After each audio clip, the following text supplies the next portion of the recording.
Today on Chef John Cooks, I'm going to show you how to make fried mac and cheese balls utilizing leftover mac and cheese from my previous video. First thing you're going to need is an extra batch of cheese sauce, and you're going to want that to be cold.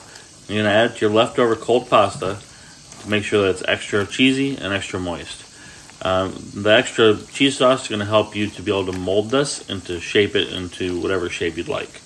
Now, I like to do just a little bit bigger than a McDonald's chicken nugget size for like when I'm doing just the mac and cheese bites.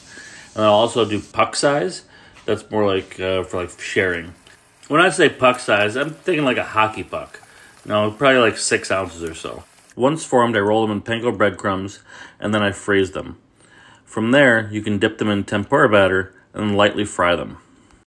For the tempura batter, mix together half a cup of flour, 1 1/4 cups water, 1 tablespoon of kosher salt, half a teaspoon of white pepper, half a teaspoon of cayenne, and 1 tablespoon of granulated garlic. So, as an alternative, you could just leave them frozen covered in panko and pull them out and dip them in tempura when you want them and fry them. That's how we do it in a commercial setting. Now, I like to do it so that I have these done up ahead of time. They're already done in the freezer and I don't have to mess with them. So what I do is I freeze them for at least a half an hour to an hour to set the outside once I roll them in panko. And then I'll dip them in tempura and then lightly fry them at like 300 degrees for maybe 2 minutes just to set the outside.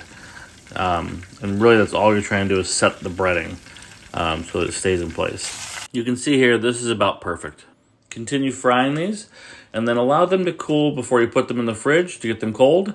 And then put them in the freezer to ultimately freeze them and then bag them up and then store them for later use.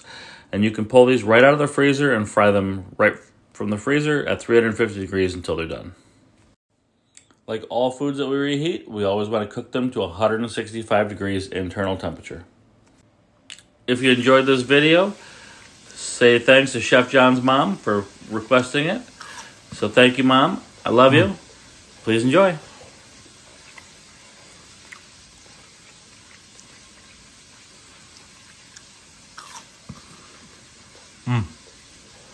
So good.